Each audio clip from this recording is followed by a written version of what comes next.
बिस्मिल्लाहिर्रहमानिर्रहीम। अस्सलामु अलैकुम वरहमतुल्लाहि वबरकातुहू।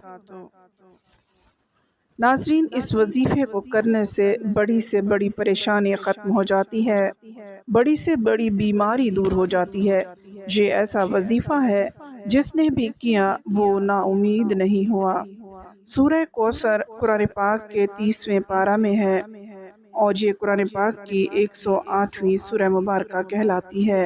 ये सूरह मुबारका कुरान पाक की सबसे छोटी सूरह मुबारका कहलाती है।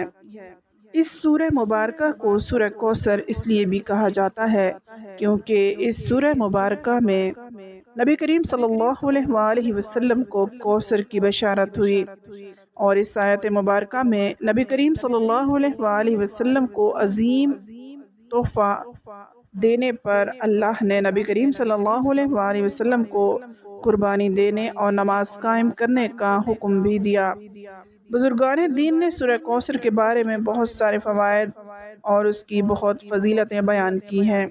रिज़्क़ के मसाइल, तंगदस्ती, परेशानी, बीमारी, कर्ज की तंगी से निजात और सब चीज़ों से निकलने के लिए सूरह कौसर बहुत ज़्यादा मुफीद जानी जाती है।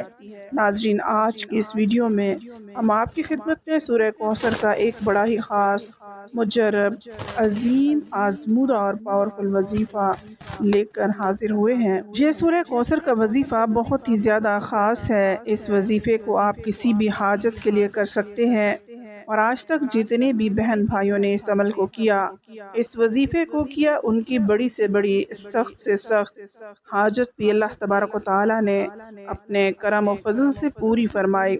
नाज़रीन, आज का वजीफ़ा जो कि सूरह कौसर का वजीफ़ा है, आपने कैसे करना है और इस वजीफ़े को आपने किस वक्त करना है, ये सब जानने के लिए आपसे गुजारिश है कि आज की इस वीडियो को आखिर तक ज़रूर देखें।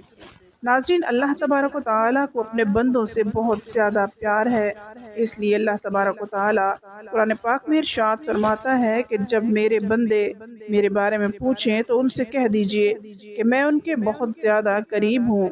इसके साथ इरशाद फरमाया कि तुम मुझसे दुआएं मांगो, मैं तुम्हारी दुआएं कबूल करने वाला हूँ। लेकिन बहुत अफसोस से कहना पड़ रहा है कि आज के इस मुआशरे में हमें अल्लाह से मांगने का वक्त नहीं है। आजकल हर बंदा यही कहता है कि उसके पास वक्त नहीं है, लेकिन वो फिर भी परेशान हाल रहता है। नाज़रीन, अगर हमें इस दुनिया में रहना है तो हमें ज़िंदगी गुजारने के लिए कुछ ना कुछ करना पड़ता है, लेकिन इसका मतलब ये नहीं कि हम अल्लाह और उसके प्यारे नबी हज़रत मोहम्मद मुस्तफ़ा सल्लल्लाहु अलैहि वसल्लम को मुकम्मल तौर पर भुला दें। और हमारा दीन इस्लाम इतना प्यारा मज़हब है कि ये कभी ऐसा दर्स नहीं देता कि आप सिर्फ़ और सिर्फ़ अल्लाह की ही इबादत करें, बल्कि ये दर्स देता है कि आप दुनिया के साथ साथ दीन को भी कमाएं और जो भी मांगना हो सिर्फ़ और सिर्फ अल्लाह की ज़ात से मांगे। इसीलिए नाज़रीन, आज जो सूरह कौसर का वजीफ़ा बताया जाएगा, आपने इस अमल को सच्चे दिल के साथ करना है और वजीफ़े को मुकम्मल करने के बाद आपको जैसा बताया जाएगा, इस तरीके से आपने अल्लाह पाक के हुज़ूर सच्चे दिल के साथ दुआ मांगनी है और अपना मसला, अपनी हाजत, अपनी तंगदस्ती, अपनी परेशानी अल्लाह की बारगाह में पेश करनी है। फिर देखें कि अल्लाह आपकी कैसे सुनता है। नाज़रीन, वजीफ़े की जानिब चलने से पहले आपको सूरह कौसर के चंद शान नुज़ूल बता देते हैं। आस बिन वाइल, जो कि मुशरिकीन के सरदारों में से था, उसने एक मरतबा मस्जिद से निकलते वक्त नबी करीम सल्लल्लाहु अलैहि वसल्लम से मुलाकात की। वो काफ़ी देर तक नबी करीम सल्लल्लाहु अलैहि वसल्लम से बातें करने लगा और दूर बैठा कुरैश का एक ग्रोह ये सब माजरा देख रहा था। कुरैश के ग्रोह ने आस बिन वाइल से पूछा कि तू नबी करीम सल्लल्लाहु अलैहि वसल्लम से क्या बातें कर रहा था। تو عاصم بن وائل نے جواب دیا کہ میں اس ابتر شخص سے باتیں کر رہا تھا۔ اس نے ابتر کا لفظ اس لیے استعمال کیا کیونکہ نبی کریم صلی اللہ علیہ وآلہ وسلم کے فرزند عبداللہ دنیا سے رخصت ہو چکے تھے، اور عرب معاشرے میں یہ دستور تھا کہ جس کے ہاں کوئی نر اولاد یعنی کوئی بیٹا نہ ہو تو ایسے شخص کو ابتر کہا جاتا۔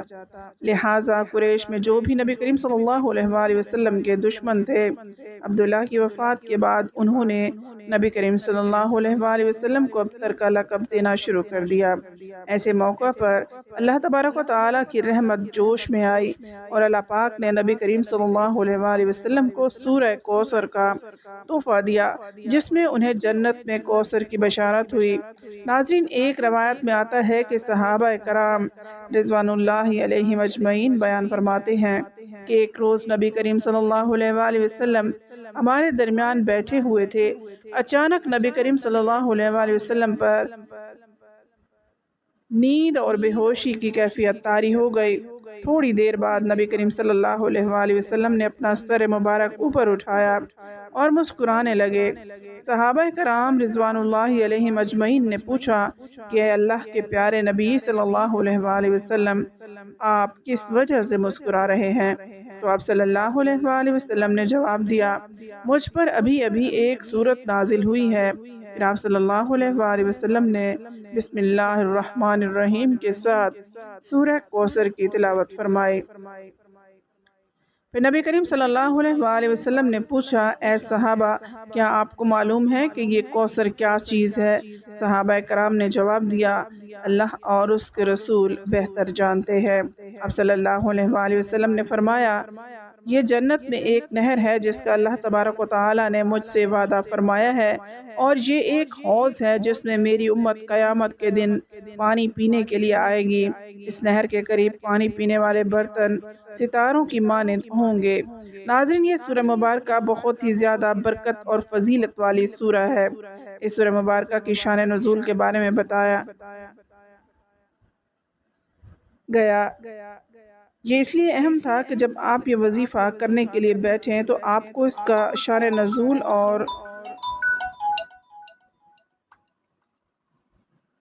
اور اس کی اہمیت اور اس کے فضائل کے بارے میں بخوبی آگاہی حاصل ہو۔ ناظرین، اپنے عمل کی جانب چلتے ہیں کہ آپ نے سورہ کوثر کا وظیفہ کیسے کرنا ہے۔